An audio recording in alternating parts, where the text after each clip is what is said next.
all care about our kids, all of us. And I think even the folks that were expressing themselves in ways that we may not have liked, even those folks care about our kids. So let's just all say, just agree to that right now, because a lot of folks, are creating a lot of hysteria about what's going to happen. And we want to say on the day, we're going to be having a speak out right here at 14th and Broadway. And the reason why we chose to be here is because folks naturally come here anyway. It's like Oakland's town square is to be right here. And we asking all the folks who have any kind of, feelings about this, to come out, speak, be with the youth, be with the young people. Don't be like, it's going to be a whole bunch of violence and all that, because what is happening is some folks feel that property damage is violence, which is property violence, but it's not physical violence. And that shouldn't scare people from coming out. That shouldn't scare people from having their right to come out and assemble with other people, because we all want to be around the people. We all want to find out what are the next steps. What can we do if this verdict comes out the way that we don't want? There are some next steps that we can do, and we want to find that out collectively. We want to build a movement around finding justice for Oscar Grant and his family, because we're tired of these police killing our kids. Our youth, once they graduate high school, that's all they got to track to them to prison, or they killing them. And we want that to end, and we want these police to start being held accountable for their actions. Now I'm gonna introduce a few people that's gonna be speaking behind me, but I just want to reiterate that we have a right to assemble. And all this hysteria about outside agitators, we feel that the outside agitators are the police. Across this nation, the police do not live and their kids don't go to the schools in the community. So if we're going to talk about outside agitators, let's keep the focus on the real perpetrators of violence to our kids. That's who's creating the violence. That's who we should be afraid of. My son was Oscar Grant's teammate. He's 22 years old. He's a black young man. It could have been him on a BART. Now, I'm proud of my son for coming out here and feeling angry enough and feeling enough passion and compassion to come out here and want to stand with the people. And we asking all the people, if you feel that way, don't pin it up inside. Come out here. We're providing a space, and it's an alternative. It's alternative to other forms of expression. So if you want to go out and do other things and all like that, that's on you. But if you want to come out and participate in the speak out, and build with other brethren about what we can do to move forward, then come out here 14th of Broadway. We're going to be out here the day of the verdict at 6 o'clock.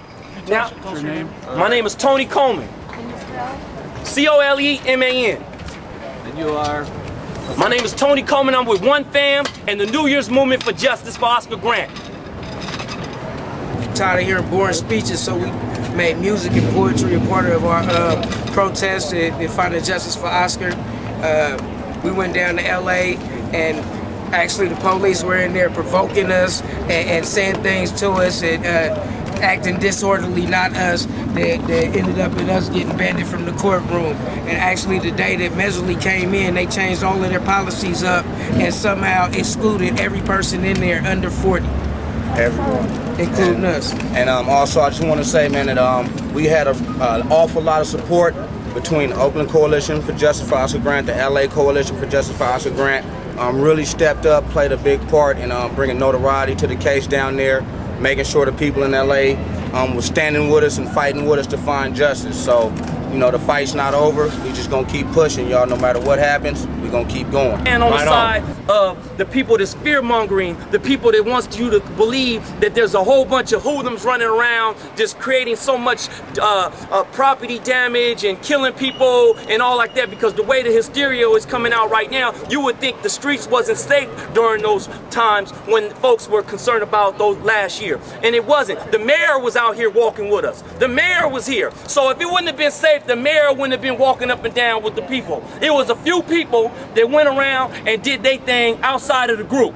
We had a large group out here, and a lot of you press was here, so y'all know there was the people was lined up in a circle, and the youngsters was expressing themselves to the police because they felt that was their only outlet, was to express themselves. And you know that. It wasn't a whole bunch of people getting beat up and stabbed and all that. It wasn't all that. We don't want to see property damage. We don't want to tear apart Oakland. We love our city, and we love our kids. But our main concern is about getting justice for Oscar Grant. And we don't want to mix that in with the property damage and all like that. We want to stay focused on the officers who keep having getting away with murder. That's right. We don't want that to continue. We want this to stop. They're killing our kids, y'all, and that's the focus. They're killing our kids, and they're not being held accountable. When are we gonna get justice? When are we gonna get justice? Huh? Did it take, some believe that it took all that for the officer to even be held a charge? He was in Tahoe. His lawyer told him to go to Tahoe. And then when the youngsters did all that, what did they do? They brung him up on charges, right? So folks seem to be more concerned about property damage than they are concerned about getting justice for this young man and his family. And it's a shame, y'all. Even some of these nonprofits that are here to look after our kids. I live here in Oakland. My son is 22 years old. And I would like for these nonprofits to step in and be able to do good work, so I can say, youngster, go over there. They do good work. They do good work. But what we have here is they are an extension of the state. They are an extension of the state. They're doing the bidding of the state.